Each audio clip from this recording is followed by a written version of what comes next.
welcome to episode 11 of the Patcast. I am Landon West. I'm Chuck Livingston. Tyler Bennett. We've got a full show for you this week, so we're going to go ahead and get straight into it as the Patriots travel to the Pine Bluff High School for the very first time, where everything is named after Torrey Hunter. I finally discovered why. Torrey the GOAT. And Landon found out he's from Pine Bluff for the first time. It just never crossed my mind. It was a really interesting matchup, one where most of the state was not respecting Marion's football team, but that's been the case all year. We're kind of used to it at this point. Everybody on the side of the state, honestly, is used to it at this point.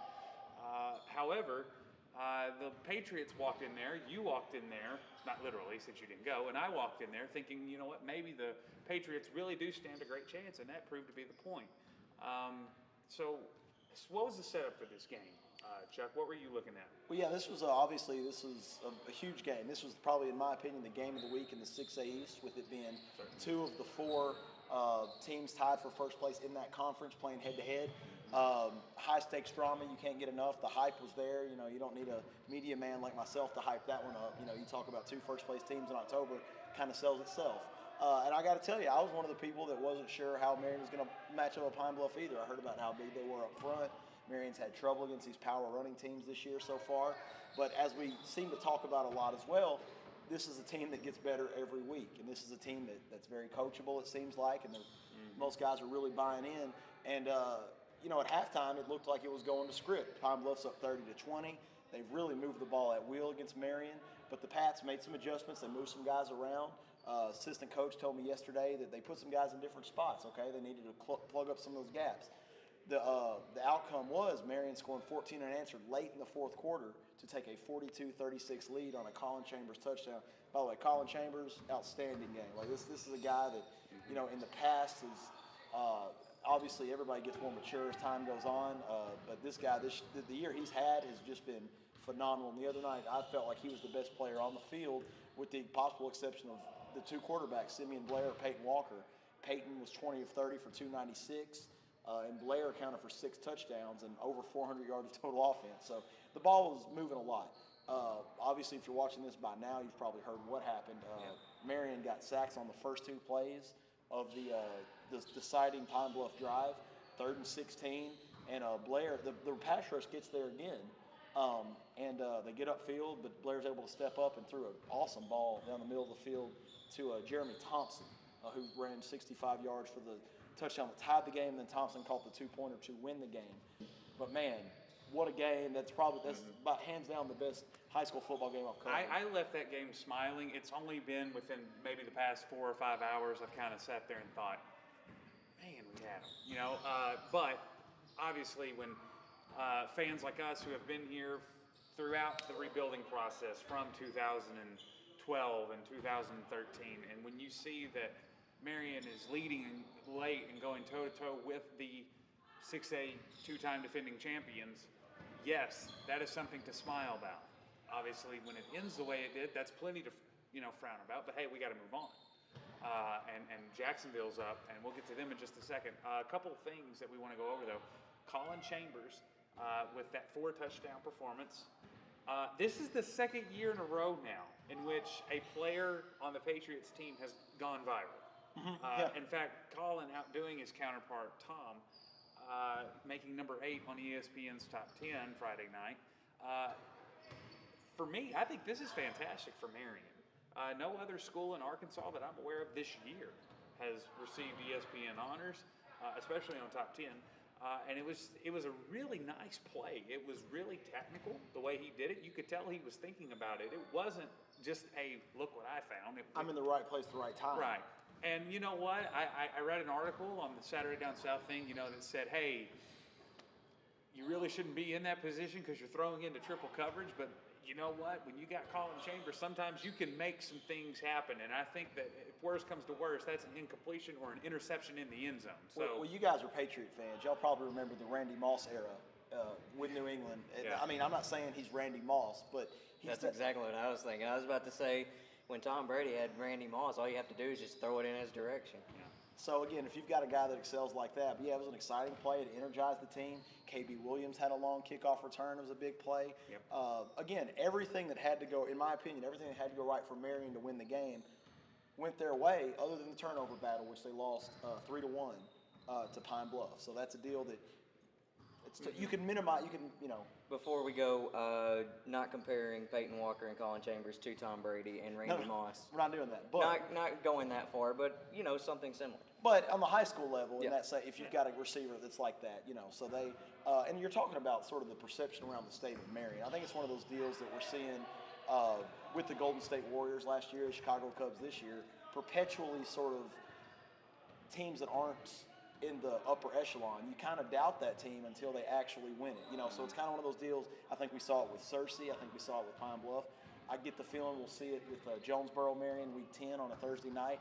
Until those teams break through and start winning those games, that's how they'll think about it. Fair or not, earned or not, whatever you think, it just is that way. I mean, I'm guilty of it myself, but I think it's one of those deals where you want to see them do it. And I think the Searcy win kind of pushed the momentum that way. But Pine Bluff and Searcy, you're talking about tradition and history, are two separate animals as well.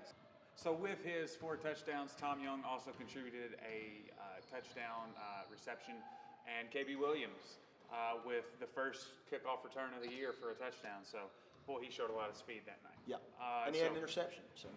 He was vying for our player of the week in the first half, and then Colin just took over and said, I'll take it. So more power to Colin on that. These kids are doing fantastic things all of a sudden, being very consistent. They don't even resemble the team that played Win. Don't even resemble. Now, I don't want to match up against Win again because tonight what they're doing in 5A. But still, they look completely different. This is a team that honestly has one perhaps winnable game, very winnable game this week. And Jonesboro, very interesting, even more so now. So I want to leave you on Pine Bluff with Coach Davis's remarks. We're talking about no more moral victories or anything like that. And then we'll come back and we'll talk about that real quick. Man, I'm past the point where there's moral victories, Like, I know people around the state are going to say, hey, man, Marion's better. They're playing good football. No, we worked our butts off, and we expect to win those games now, And that's what that's going to eat at my soul for a long time because we had it won. We had it won. And that's what's so tough. Coach Bolton said after the game, he said, Coach, we didn't deserve to win. The team played really hard. We didn't deserve to win. And I appreciate the sentiment, but at the end of the day, I get the L and he gets the W. Easy for him to say. Yeah, that's right, absolutely. But, man, after the frustration, I think we showed tonight, you better not take us lightly. I said it the other day in the coach's office. The days of coming into Marion and whipping us, they're done. I mean, they're over. You might slip up and beat us, but we're coming to play, and I think we're starting to get that edge about us, And we came into a hostile environment, 2-time defending state champs, and man, gave them everything they wanted. And so, really proud of the guys. Just, 1 or 2 simple mistakes.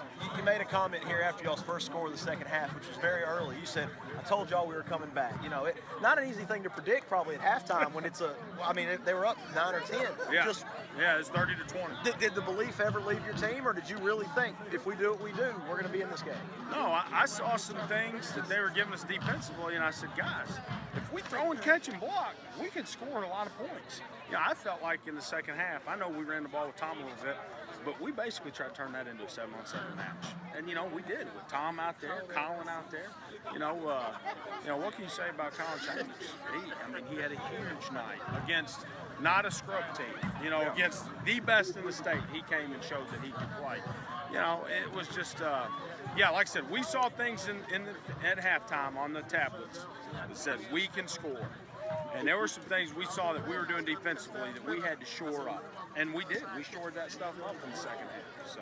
All right, thought process on this final Pine Bluff drive. It's 2nd and 12. You get home, you sack them. I think Quentin Wilson, ball's bouncing around. It looks like you're even on top of it for a moment. It squirts out. So you go from almost, it seemed like total euphoria to now they're throwing just 3rd down. They throw double post routes over our heads. I asked you, have you ever had one go from, wow, we're about to win this game to, oh my gosh, we just, how? No, I haven't. I've had the exact opposite happen. The team scored on us with 28 seconds left. We returned the kickoff for a touchdown. And that was in the playoffs. I went from the lowest to lows to highest to highs. And this was just the opposite, I thought. Ball game. And then I said, okay, it's third and long. And then it was touchdown at the side. Oh, man. And, you know, against a good team, I felt like with 2 timeouts, we can get in scoring position, get in field goal range. Right. Hey, field goal range. Because he's good for 40. Yeah, that's right. And then Even on a we cold had to night. we lost 12 yards, had to waste a timeout on a bad snap. And those are the little things that we're talking about that championship teams don't do, you know, so we just got to get that stuff. All right, so one of the things he says, there are no more moral victories. Is that okay for fans to follow that as well? Or are we needing to expect higher things from our team at this point? But in a game that, you know, 2 or 3, 4 years ago, it would have been almost 70-0 at halftime. Last year, perhaps. Yeah. You think about North Little Rock. Right. I mean, that makes me happy. Is it wrong that I'm happy we lost? I know I came out wrong, but still. My thing with it, and this is my first thought with it, was if you're a team that expects to be good like the Patriots are expecting to do good, then we need to create a culture where just doing a really good job isn't enough. My thing that I was thinking about was if Utah State comes in and loses to Alabama by a touchdown, that's really good for Utah State. But if Auburn does the exact same thing, it's a ruined year. So, you know, if you're a program that constantly expects to win and you want to create a culture where you constantly expect to win, you can't keep falling up short in games like this. So for right now, sure, let's create a moral victory for this one. But if it keeps consistently happening where we have these moral victories, eventually we're going to get to the point where none of these are moral victories. So we need to cut the culture right now.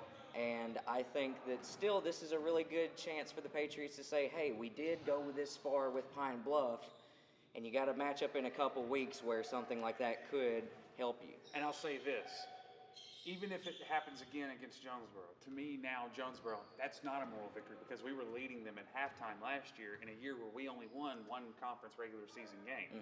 Now we've got 3 under our belt, should have beat Pine Bluff, and Jonesboro has a very bad loss on their resume now against West Memphis.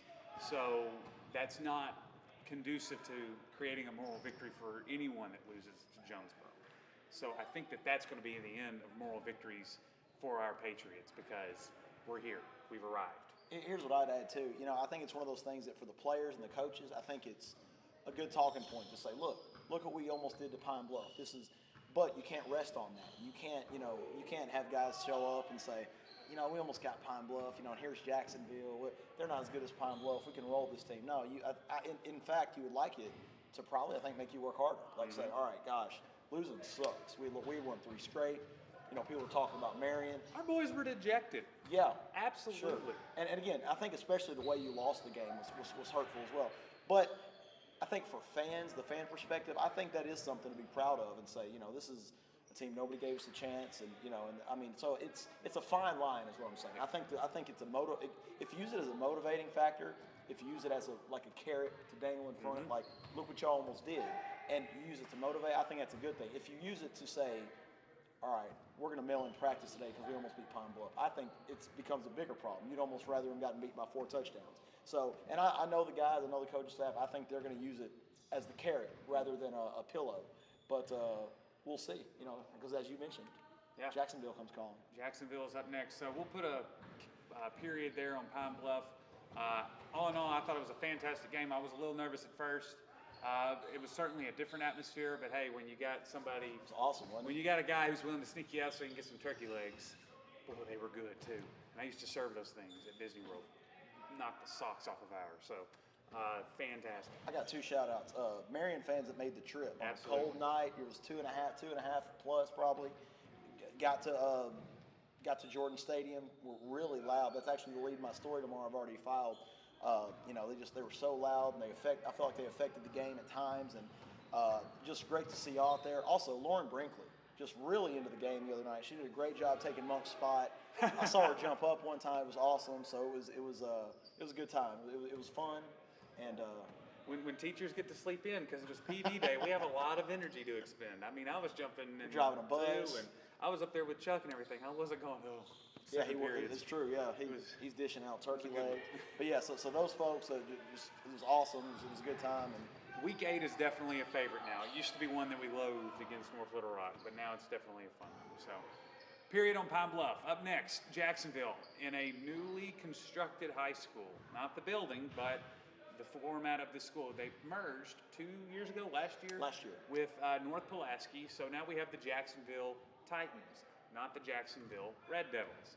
Literally not your father's Jacksonville school. Correct. So, not even my Jacksonville. You're right. Not even your and era. speaking of which, in the years past that we played Jacksonville before the whole 7A chicanery, that was a really fun game, I thought. You'd go there, they actually had a Jumbotron, they had fireworks, you know, the buses had to park in the woods in the end zone. It was a really unique atmosphere. And for some reason, our fog lights were always on and have to stop the game to turn them off. But, you know, they also had their issues. The bleachers were made of wood, and it was just really weird. Mile-and-a-half walk to the stadium from the locker room. You got to take a shower upon arriving at the place. So, as far as I know, they still play there. But Jam Crow, we're still, but we're welcoming them here this week as the Jacksonville Titans, a team that new name, new attitude. Unfortunately, the results have not been there for them as they've lost to Mountain Home. They beat Hall. They did beat Hall. 32-28. They scored last. They've got that one win. It looks like they won't make the playoffs, however. So it doesn't mean much to them. But for Marion, this game potentially means a ton because Cersei is still lingering around us in the 5 and 4 seeds. So Monk Smallers, what do we know on the Jacksonville Red Dead Titans? With Jacksonville, defensively, they run a 4-front. I saw a lot of 2 linebacker formations. I can't tell if that was just because they were facing a lot of spread teams and they had that other linebacker out in coverage or not, but I only saw 2 linebackers most of the time. The secondary, man, it's rough. And that's been the majority of their problems with these games because offensively, this is a really athletic team. This is a really good offensive team. And the star is, without a doubt, their running back, number 5. I didn't get a name, but I remember the number 5 because it was everywhere. If he wasn't getting the ball as a runner, he was getting the ball as a receiver. Every play had 5 involved in it with everything that I've seen on offense. So 5's their stud, and even if he's not getting the ball, he's out blocking, and he's one of their best blockers too. So 5's going to be the number to watch this Friday for the Jacksonville offense, and that's not a discredit to any of the other players for Jacksonville. They got a really good quarterback. Their receivers, they could use a little bit of work, but they're okay. The one deal that's a check against this offense is their offensive line. Just undersized and not the smartest offensive line. They seem to have troubles whenever defenses show them they're not used to. So, like, if there's some kind of sending people in opposite ways from how they're lined up, something like that. Like a stunt or... Yeah, a stunt or something like that, then this offensive line has had trouble. So, a really good offense, just get that front 5 if you want to get to them early. All right, so they may be trying to turn this into a 7-on-7 matchup then and try to take them out of the equation. But the Patriot defensive line has been showing tremendous improvement. I felt like they held their own pretty well against Pine Bluff, given their size. 5 sacks. Including 2 coming down the stretch that were trying to set up a Patriot win. So I think that with Jacksonville, obviously it's senior night for us, modest distraction there. I think that we've matured enough now to where we can take those. We did really well for homecoming. There's not really anything that I can see that's going to be too much of a problem. It may be one of those nights where you let the defense kind of hang their hat on something. Maybe they get to do something. Maybe they pitch a shutout. Maybe they have a certain amount of takeaways or turnovers, something like that. Maybe that's kind of the interest point in this game if you're a coach. I think that one of the things that we can look forward to is the defense trying to flex its muscles after giving up 44 to Pine Bluff. So with that, keys to the game for Marion Patriots, Monk. Mark May, Lou Holtz, number 5, he's a football player. That's going to be the guy to watch for Jacksonville. Put him in the Heisman. Put him in the Heisman. You shut him down. I think that you got a really good chance. Plus, I hate to make two keys to the game, but big playability is going to be huge for the Patriots. West Memphis, they put on a highlight show against Jacksonville, just 60, 50, 40-yard touchdowns consistently That's what I for read West in the Memphis. paper. What paper was that? It's the Evening Times. Okay. We're your sports editor. Available, I'm a sports editor. Available Monday through Friday. All right, so your keys to the game.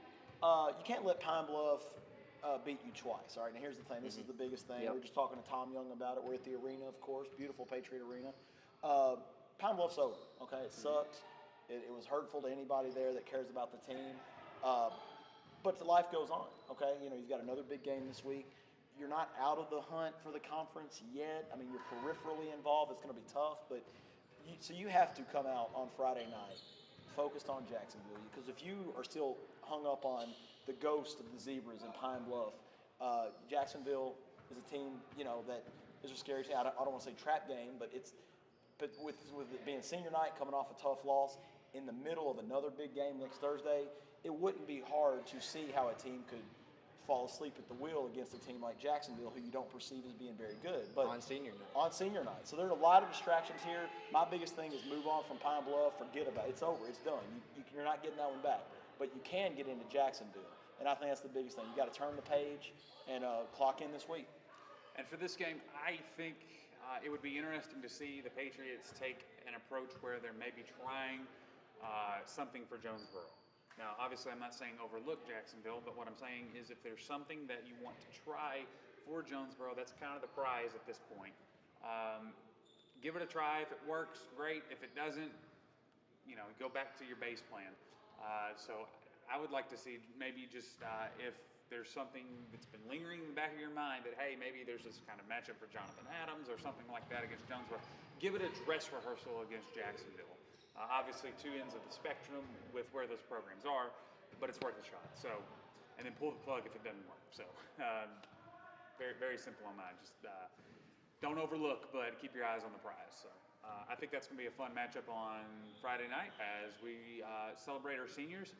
These are the seniors that Coach Davis started with in 10th grade. So they've been through a lot. They've gone from 1-10 to potentially 5-5 in the conference. So.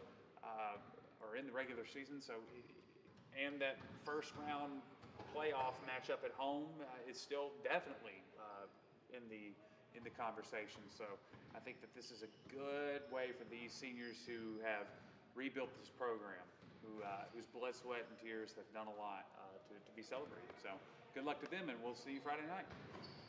But we got a lot to do with volleyball. So let's start back next week, as this week the Patriots hosted the district tournament for the 6A East. Not the entire tournament, just their contributions as the number 1 seed. On Tuesday night, they took on the Lady Blue Devils of West Memphis. And guys, this just wasn't much of a contest, was it? I think the Lady Patriots were out in tournament form, weren't they? Yeah, the Academy started it off early. Another slow start by West Memphis. Or actually a slow start by Marion again. They kind of went back and forth for the first 10 or so points of the game. The Lady Patriots this season kind of made a trend of having these slower starts. But once they got started, they got rolling again. So just another solid win after that. And the academies couldn't really get into it after that. Yeah, Hope Phipps kind of told everyone to jump in her backpack and served 22 in a row, including 7 aces across the first and second set. 23. As it was some huge number. So I think that it was just an amazing exhibition by her, one that we hadn't seen quite like that since Paragould. But it was obviously a good team effort. But 7 aces is something that's incredible. I don't care who you're playing. So That's just a pretty good number. I think it's pretty good. Okay. Yeah. Okay. So following that, the Blue Devils would have to go on to play Mountain Home for the 3rd place game. Extra County. Mountain Home BC would be the winner of that one. And the Patriots yesterday on Saturday hosted Jonesboro after they made their way to the finals. And this was a really, really interesting game. One that has a lot to remember and a lot you want to forget. So let's talk about this one. Lady Patriots, again, with that slow start, down 11-2, I think, at one point. So it was that really, really, we didn't see it last year, but this year it's kind of happened a few times. But the good news is there always is that response, right? Yeah. So what was the catalyst for that response? Was it just waking up, or did Gabby Cat yelling at them enough get their attention, or? Yeah, I mean, I think it was a wake-up call. You know, this is a team that I don't know that if they took for granted or not, or because they had beaten them twice already in 4 sets. But you know, Jonesboro certainly was the hungrier, more aggressive team early on. I thought, especially in the first set. And Marion made a number of hitting errors. I think it was like 6 of those first points that helped Jonesboro to that lead were out of the back, hit the line, into the net, which is really unlike Marion. So yeah, you're right. That's part of the thing you'd like to forget. Part of the thing you'd like to remember is the response, and you're able to beat Jonesboro, who's steadily gaining steam every week. Every week it seems like they're going to be a team that makes another deep run. They were in the semifinals last year. They went to Greenwood and got a set off Greenwood. It just seems like, you know, as you know, they didn't add any freshmen from their district runner-up team, but they have the same two, Clara Parker and Michaela Johnson. Michaela Johnson, thank you. They're on there. Again, as we were saying with Marion's football sophomores, the more they play, the better they get. Now these freshmen, the more they play, the better they get. Now Marion was able to beat them just, I think, on the basis of their experience here. You know, that they were able to come out. They know what it takes to win a game like that. You know, Jonesboro, you know, is always well coached and aggressive. They're never going to lay down for you. But again, it was one of those deals, you know, and then Jonesboro kind of got hot in the third set and came all the way back and led twice in extra time. You know, after the 25th point or whatever. So it was a real thriller. It was a 3-set thriller. It was a favorite of ours from last year. It was a good win though for Marion. I mean, anytime you can beat Jonesboro, who's a team like that, that's a good win. No matter how you can get it. And Jonesboro was the only team that, in the conference that knocked the set off of Marion in both games or both matchups. So this was their first sweep of Jonesboro. And how we got there at the very end, it was long and drug out. 28-26 was the final, but the last game, someone lost sight of the ball, line judge or someone on the other side of the net where we are just kind of lost sight of the ball. And we didn't know how it was going to end there for 2 or 3 minutes. So it was a really interesting matchup. I think either way that would have gone, Marion would have proved the victor. But obviously saved a little bit of time there, and 28-26 is your final in set number 3. So that sets the Lady Patriots up with a number 1 seed in the state tournament at Lake Hamilton High School this week. That also sets them up with a first-round bye. Now, yesterday also was the 3rd place game in the 6A West. That's crucial because that means Marion has to play the winner of the West 4 seed and the East 5 seed.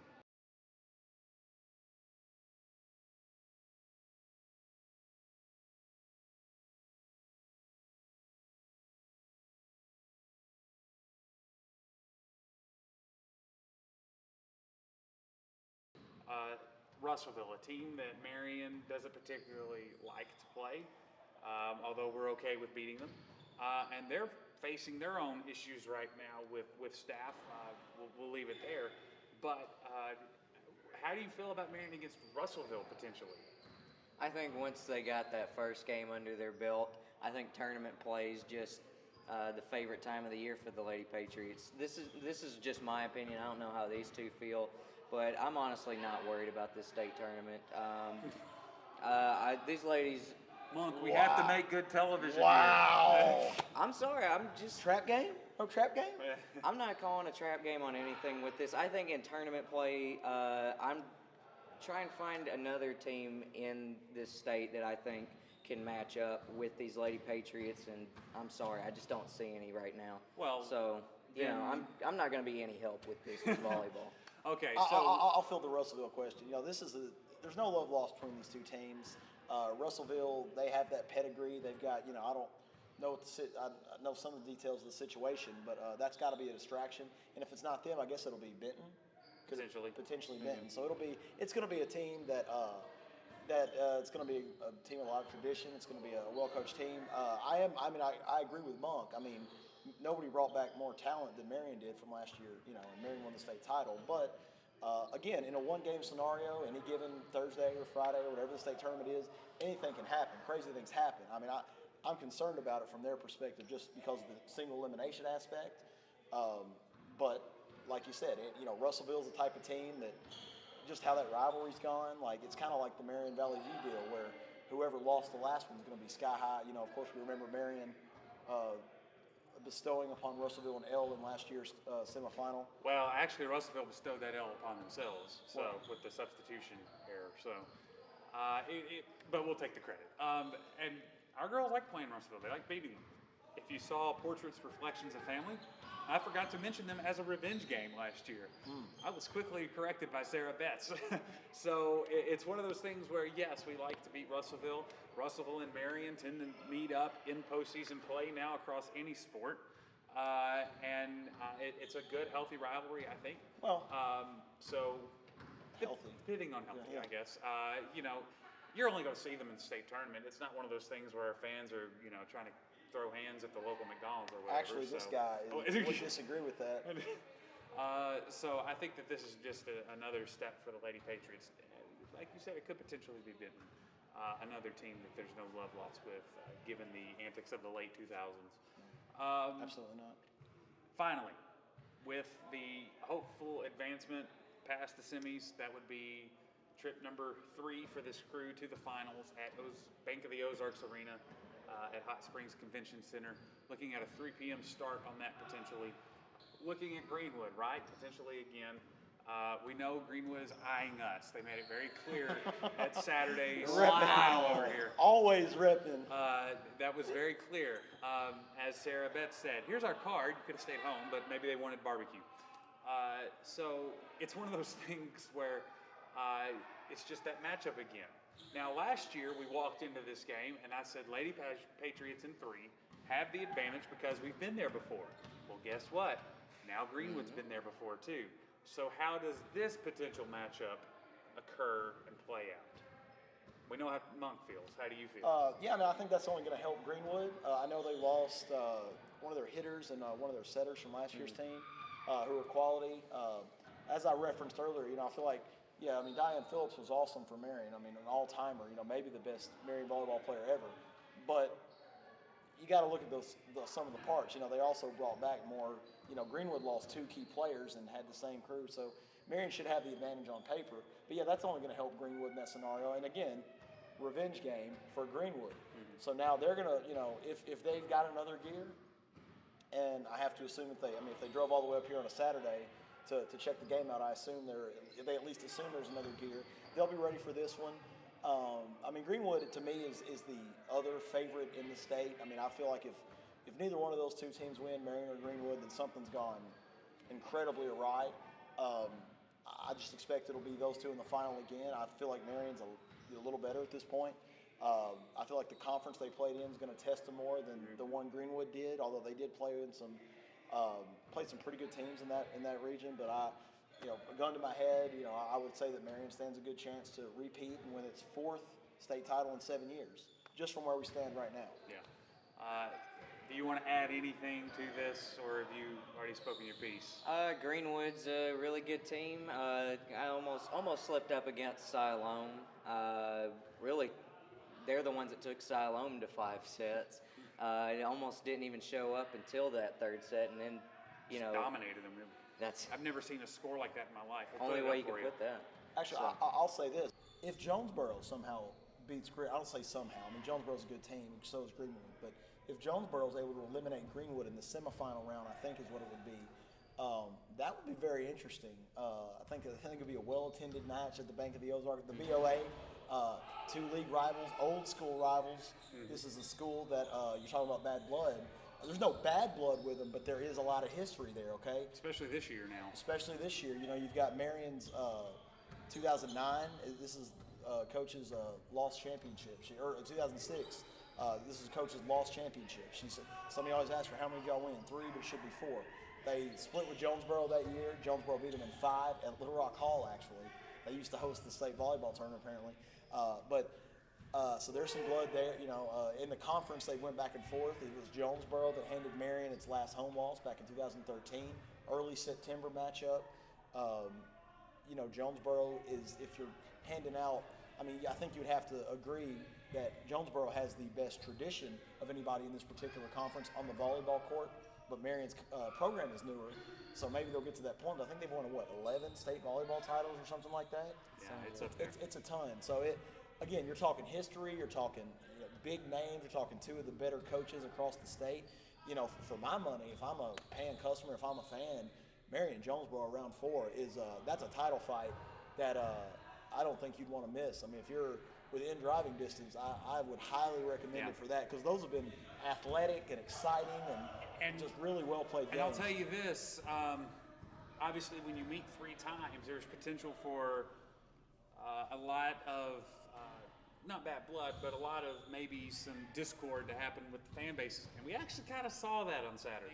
I don't know how to phrase it. Basically, Jonesboro has no love lost for Marion. So it's with the fans, at least. I think on the court it's fantastic. But for some reason with these fans now, it's just kind of, I don't know what's happening. It's weird. But I'll add this in too. You can probably say that for anybody, but it's a deal where when the two teams are good and they're competing and they're at, you know, that stuff rises to the surface more. You know, like you don't hear about bad blood with, you know, Marion and Cersei on the volleyball court, because it's just you're kind of in the interest to get it out. I mean, when you're like you say, when you compete more times and you're playing and and it's well played and it's high energy. Yeah, I mean that stuff bubbles over with competitive people, of which Jonesboro is and Marion is. So I love the environment that Jonesboro brings with them to PVG, and we take up there. It's very unique. It's very high pressure. It creates good high drama, I think. Iron sharpens iron. And I'll tell you what, I think that when this is over, potentially with that Jonesboro matchup, the fans symbolically, obviously not literally, would shake hands, move on, say, hey, we'll see you in 2 weeks up there. I'll see you in the parking lot. Catch these hands. Catch these hands when I see you at the BOA.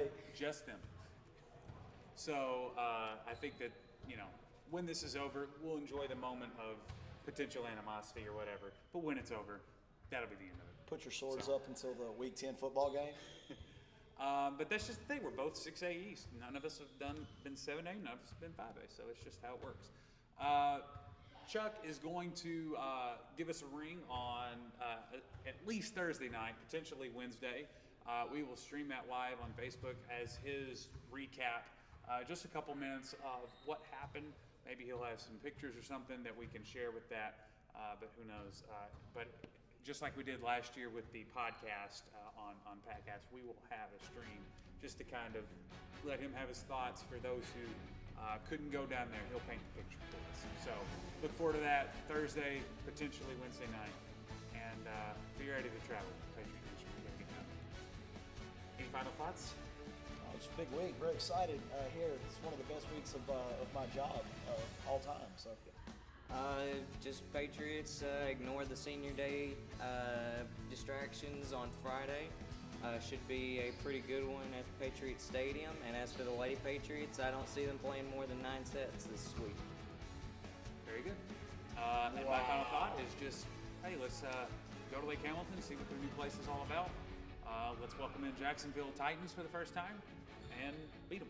So I think that's what we're up for. So I'm Landon West. I'm Chuck Livingston. Tyler Bennett. And we'll see you next week, hopefully with some more hardware. Go Pats.